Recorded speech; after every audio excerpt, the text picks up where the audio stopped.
Hi guys, welcome back to my channel. My name is Monica. अगर आप first time मेरी video देख रहे हो या फिर मुझसे मेरे चैनल पे फर्स्ट टाइम आए हो तो प्लीज़ प्लीज़ चैनल को सब्सक्राइब करना। अगर वीडियो अच्छी लगे तो लाइक कर दीजिएगा। अगर और अच्छा कुछ लग रहा है इस ब्लॉग के बारे में तो please consider it sharing with others and try to spread this channels as much as you can. तो लेट्स स्टार्ट। आज मैं बताने वाली हूँ कि एक्चुअली में मेरी जर्नी थी जो इंडिया टू ऑस्ट्रेलिया वाली 2 बच्चों के साथ अकेले कैसे गई। तो अब मैं बताती हूँ कि मेरा एक्सपीरियंस कैसा रहा था। मेरा जाना फिर भी आसान रहा था इंडिया, लेकिन इंडिया से ऑस्ट्रेलिया आना बहुत डिफ़िकल्ट हो गया था क्योंकि जाते टाइम मुझे एक सीट फ्री मिल गई थी साथ वाली। तो मैंने शान को थोड़ी देर के लिए, जैसे वो जो हैंडल होता है सीट का, जो हैंड रेस्ट होता है, उसको लिफ्ट करके मैंने एक बेड सा बना दिया था और शान को थोड़ी देर के लिए वहाँ लिटा दिया करती थी। तो मैं थोड़ा सा अपने स्ट्रेच कर लेती थी, लेग्स को, हैंड्स को थोड़ा सा रिलैक्स कर लेती, वॉशरूम चली जाती थी। लेकिन इस टाइम ऐसा नहीं हुआ। लास्ट टाइम ऐसा इसलिए हुआ क्योंकि मुझे वो जो एयर हॉस्टेस थी वो बहुत अच्छी मिल गई थी। उसने देखा एक छोटा बच्चा है, परेशान होगी, तो जो मेरी साथ वाली सीट थी ना, उनसे बोला कि पीछे एक सीट फ्री है, आप प्लीज़ वहाँ शिफ्ट हो जाइए ताकि इनके लिए ईजी हो जाए और इन्हें एक सीट फ्री मिल जाए। तो वो एक जेस्चर था जिसने मेरी पूरी ट्रिप को बहुत अच्छा कर दिया, पूरे ट्रैवल टाइम को बहुत अच्छा कर दिया था। लेकिन यहाँ पे इस टाइम पे या तो वो सीट्स फ्री नहीं थी या जो भी चीज़ था, बहुत हेक्टिक हो गया था। बैग्स थे चार चार पाँच पाँच। I am having a throat infection. तो बैग थे चार चार पाँच पाँच और 2 ट्रॉलीज थी, एक प्रैम थी। लेकिन शान प्रैम में नहीं बैठती थी और शान इतनी ज़्यादा रोने लगती थी प्रैम में बिठाती थी। मैं सोचती थी सब डिस्टर्ब होंगे, इसको अपनी गोद में ही ले लेती हूँ और फिर शान को किया को हाथ पकड़ना और फिर प्रैम चलाना। तो मैंने किया को बोला, किया प्लीज़ आप ना प्रैम को पकड़ लो मेरे हाथ के बजाय, ताकि मुझे ये रहेगा कि आप ये साथ साथ चल रहे हो, आगे पीछे नहीं हो रहे हो। तो मैंने उसको एक हैंडल में पकड़ा दिया था, मैंने एक हाथ से पकड़ लिया था। तो इस तरीके से हम लोग मैनेज कर रहे थे। और फिर रही फ़्लाइट की बात, तो पूरे टाइम शान मेरे पैर पे थी और ऐसे थी कि मैं अगर पैर थोड़ा मूव करती थी वो रोना शुरू कर देती थी। और आपको पता है कि कितना कैसा होता है, क्योंकि हर टाइम ज़रूरी नहीं है कि अच्छे आसपास वाले लोग अच्छे हों। कुछ लोग इतने लाइक मैं अजीब ही बोलूँगी, क्योंकि ऐसे लोग अजीब ही होते हैं जिन्होंने इतनी अंडरस्टैंडिंग नहीं होती। तो कुछ लोग बहुत अजीब होते हैं जो ऐसे करने लगते हैं, अनकंफर्टेबल होने लगते हैं बच्चों की आवाज़ से। तो इस वजह से मैं उस चीज़ को लेकर कॉन्शियस हो रही थी कि मैं बिल्कुल भी पैर नहीं हिलाया था। मेरी जो नेक्स्ट थी लाइक बैंकॉक टू, क्योंकि बैंकॉक वाली में ना मैं पहले परेशान हो चुकी थी। जो ले ओवर था वो था तो 4 घंटे का, 4 घंटे बहुत इजीली निकल भी गए, लेकिन 4 घंटे के बाद मुझे नहीं पता था 2 घंटे का वो चेक भी लेंगे। और वहाँ पे ऐसे चेक करते हैं बैग की एक एक चीज़ निकाल के, बॉटल का पानी, लंच बॉक्स में क्या है, हर चीज़ चेक करते हैं, जिसकी वजह से बहुत टाइम लग रहा था। और दोनों बच्चे सो गए थे और किया बच्ची है, वो भी उठने का मन नहीं कर रहा था उसका। तो मैंने उसको बड़ी मुश्किल से, अगर मेरा हैंड फ्री होता तो मैं उसको गोद में ले लेती, लेकिन यहाँ पे वो चीज़ थी कि ऑलरेडी शान मेरी गोद में थी। तो मैंने उसको बहुत मुश्किल से बोला, शोना प्लीज़ आप बेशक प्रैम में बैठ जाओ, लेकिन वो उठ के ही नहीं दे रही थी। तो वहाँ से मेरी ट्रिप ख़राब होनी शुरू हुई, मेरे को इरिटेशन होनी शुरू हुई। क्योंकि जब स्टार्टिंग में था ना, जब मैं बैंकॉक के लिए जा रही थी, तो जो मेरी साथ वाली, वो नेचुरली ऐसा हुआ कि जिन्होंने मेरी हेल्प करी थी वो मेरी साथ वाली सीट पे ही निकले। तो जब मैं वो प्रैम लेके आ रही थी तो उन्हें लगा यार बड़ी डिफ़िकल्टी हो रही है इसको, ऑलरेडी बच्चा गोद में लिया हुआ है और प्रैम यहाँ वहाँ जा रही है, एक हैंड से हो हैंडल नहीं हो रही। तो उन्होंने मुझे पहले ही ऑफ़र कर दिया कि मैं हेल्प कर देती हूँ। तो उन्होंने हेल्प करी, वो वहाँ तक लेके गई। वो बहुत स्वीट जेस्चर था। फिर मुझे पता चला कि वो मुझसे नेक्स्ट ही बैठी हैं। तो उन्होंने बहुत सारी हेल्प कर दी थी कि चलो आपने बच्चा ले रखा है तो मैं आपके बैग्स रख देती हूँ, ऊपर हेल्प कर देती हूँ। तो ऐसी बहुत सारी हेल्प थी जो उन्होंने कर दी थी। तो मेरी वो वाली ट्रिप भी ठीक निकली थी। जो बैंकॉक टू मेलबर्न वाली थी ना, वो बहुत परेशान रही मैं, क्योंकि किया को विंडो वाली सीट चाहिए थी। और मैं विंडो वाली सीट पे इसलिए बैठना चाहती थी क्योंकि मुझे शान को फीड कराना था और मेरे लिए वो ऐसे डायगनली बैठ के फीड कराना वो ज़्यादा कंफर्टेबल हो रहा था। क्यों? क्योंकि हमारे कॉर्नर वाली सीट पे लाइक किया, जैसे मैं हूँ, किया है, उससे नेक्स्ट वाली सीट पे ना एक अंकल जी थे और मेरे लिए वो बहुत अनईज़ी हो रहा था कि फीड कराना, क्योंकि बच्चे आपको पता है कैसे होते हैं। तो मैंने फिर किया कि वो ज़िद हो गई, नहीं मुझे विंडो के पास बैठना। मैंने कहा शोना आप नहीं समझ रहे हो कि वो एक कॉर्नर होगा, मेरे को वहाँ पे फीड कराना ईज़ी होगा। तो फिर उसने स्ट्रेस दे दिया और मैं उसकी गलती नहीं बताऊँगी, बच्चे ऐसे होते ही हैं।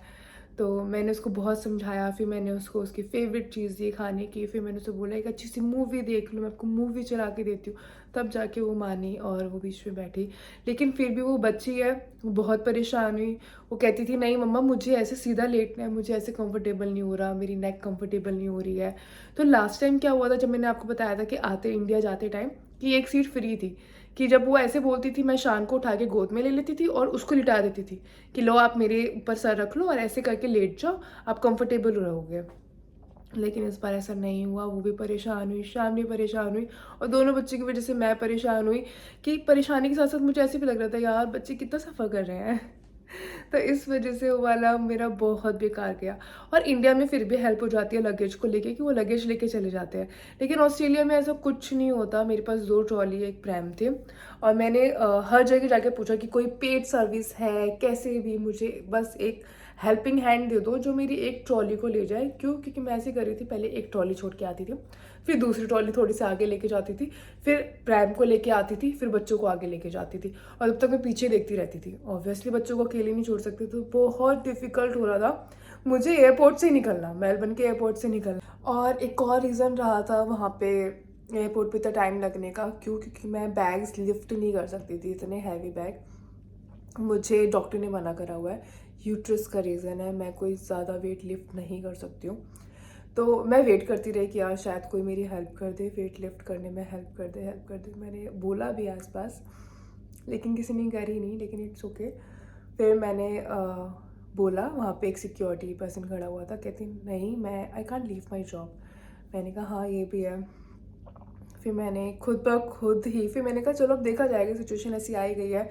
तो मैंने नीज़ का सपोर्ट लेके ये कोशिश करी कि जो ऐसा ज़ोर ना लगे कि मेरे यूट्रस में कुछ भी अब प्रॉब्लम आए। तो ऐसे करके समहाउ आई मैनेज्ड।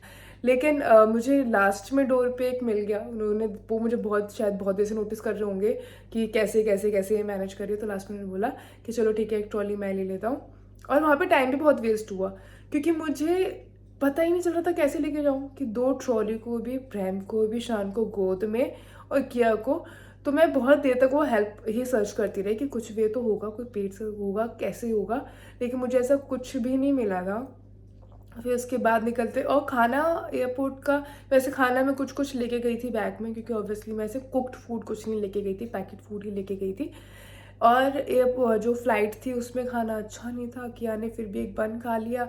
और एक मदर की फीलिंग सिर्फ वही नहीं होती, बच्चा परेशान होता है। मुझे ये भी लगता रहा अरे जैसे मैं इंडिया जाते टाइम किया ने जितनी पूरी हमारा जितनी फ़्लाइट थी, जितनी जर्नी थी, उस पूरे टाइम पे वॉशरूम नहीं यूज़ करा था। वो बहुत ही अलार्मिंग हो गया था, उसको इन्फेक्शन हो गया था, स्टमक इन्फेक्शन हो गया था। तो इस टाइम मेरा वो स्ट्रेस भी था, तो मैं उसको फ्रिक्वेंटली वॉशरूम लेके जाना और शान को गोद में रखना और उसको भी मैनेज करना, तो वो चीज़ डिफ़िकल्ट हो रही थी। और फिर उसका खाना पीना, ऐसे लग रहा था यार इतनी देर हो गई इसने कुछ भी नहीं खाया, क्योंकि कहाँ हम घर पे 4-4 5-5 मील दे देते हैं 24 घंटे में, और वहाँ पे ऐसा हो रहा था वो कुछ भी नहीं खा रही थी। तो फिर मुझे उस चीज़ का भी बड़ा स्ट्रेस हो रहा था। तो लेकिन समहाउ हम पहुँचे और फिर मैंने ये डिसाइड करा यार बस अब मैं राहुल के साथ ही आऊँगी, राहुल के साथ ही जाऊँगी। मे बी नेक्स्ट टाइम ऐसा होगा कि शाम थोड़ी सी और बड़ी हो चुकी होगी, कि या थोड़ी और बड़ी हो चुकी होगी, तो मैं थोड़ा सा शायद बेटर फील करूँ, अच्छे से मैनेज कर सकूँ। तब अलग सिचुएशन होगी तो मे बी मैं नहीं किसी की हेल्प लेना चाहूँगी। अदरवाइज़ तो मैंने राहुल को बोला, मैंने कहा मैं आपके बिना नहीं जाऊँ, आपके बिना नहीं आऊँ। मैंने कहा मुझे पता है कैसे गया, मुझे अपनी सफरिंग की नहीं थी, मुझे याद है बच्चों ने जो सफ़र करा ना। और क्योंकि मुझे पता चल रहा था कि शान भी सीधी, अब कहाँ बच्चा सीधा आराम से लेट के सोता है। वैसे जो टाइमिंग्स हैं फ़्लाइट के बहुत इंपॉर्टेंट है बहुत मैटर करते हैं, इसलिए टाइमिंग्स का ध्यान रखा करो कि रात को बच्चे सोते हुए निकल जाए। और फिर उस चीज़ का ध्यान रखना कि वो पूरे दिन ना सोए। तो मैंने वो चीज़ करी थी कि वो पूरे दिन ना सोए, मेरी रात की फ़्लाइट है तो रात को आराम से सोएं, जिसकी वजह से वो और इरिटेट हो गए क्योंकि उन्हें कंफर्टेबल स्लीप नहीं मिल रही है, वो और इरिटेट हो रहे हैं क्योंकि वो वैसे पूरे दिन नहीं सोने दिया। तो बहुत ही ज़्यादा हेक्टिक हो गया, बट एनी हाउ मैं पहुँच गई, बहुत सारी लर्निंग रही। नेक्स्ट टाइम के लिए बच्चे थोड़े से बड़े हो चुके होंगे। और यही रीज़न था कि मुझे था कि फ़ीड कराते हुए टाइम निकल जाएगा, मैंने उसका फ़ीड नहीं छुड़वाया था। वरना मैंने इंडिया यही सोच के गई थी, वन ऑफ द रीजंस, कि चलो इसका फीट भी छुड़वा के आ जाऊँगी, कि मुझे नहीं पता उसके अलावा कैसे वर्कआउट होता है, क्योंकि मैंने किया क्या ऐसे ही करा था कि मैं घर चली गई थी, लाइक ससुराल से घर चली गई थी, क्योंकि मुझे पता है कि मैं मम्मा के पास 2-3 दिन के लिए छोड़ सकती हूँ, वो मेरे पास नहीं आएगी, क्योंकि मुझे वहाँ पे ऐसा कुछ काम होता नहीं है। तो ऐसे रहा था कि वो मेरे पास सोई भी नहीं थी, किया 2 दिन मम्मी के पास रही थी, और बस मैंने फीट ही नहीं कराया था, हो गया था सब कुछ बहुत ईज़िली। और लेकिन ये चीज़ मैं नहीं कर सकती थी, क्योंकि मुझे यही था कि मैं कैसे इन्हें इसे लेके जाऊँगी। एटलीस्ट फीड का रीज़न होता है, बच्चा फीड लेता रहता है, चुप रहता है, सोता रहता है, और ये भी पता है कि हाँ, ये चीज़ है कि ये इसके पेट में जा रही है। अदरवाइज़ स्टार्टिंग में बच्चा बहुत ही ज़्यादा होता है, नहीं खाता प्रॉपर्ली, नहीं ईट करता। मुझे नहीं पता वो पेरेंट्स कैसे इतनी ईज़िली फीड छुड़वा के अच्छे से खाना पीना बच्चा शुरू कर देता है। मेरी शान ने तो बहुत परेशान करा था, अच्छे से खाना पीना नहीं शुरू करा था। इस वजह से मैंने उसकी फीड भी नहीं छुड़वाई थी। तो बहुत सारी ऐसी तैयारियां थी जो मैंने इसके लिए करी थी, इंडिया टू मेलबर्न आने के लिए, लेकिन कुछ भी वर्कआउट नहीं हुआ ऑब्वियसली। कहते हैं ना, गॉड हैज़ डिफरेंट प्लान्स, तो वही वाली चीज़ है, भगवान की अपनी प्लानिंग चल रही थी।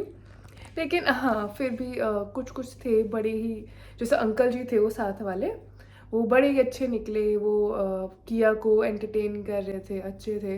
वो ऐसे थे, वो रिटायर्ड पुलिस ऑफिसर थे दिल्ली के, और वो शायद प्राइम मिनिस्टर की सिक्योरिटी में थे। उन्होंने मुझे फ़ोटो वगैरह दिखाई, सब कुछ शेयर कर रहे हैं।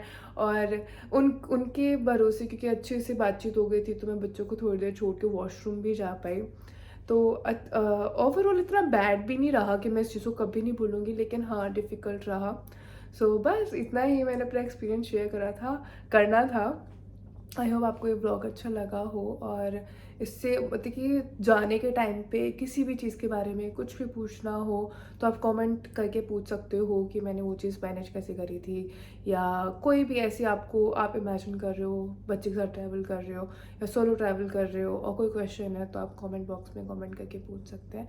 So thank you so much for watching this blog. अपनों का ध्यान रखना, कल फिर मिलते हैं, बाय बाय।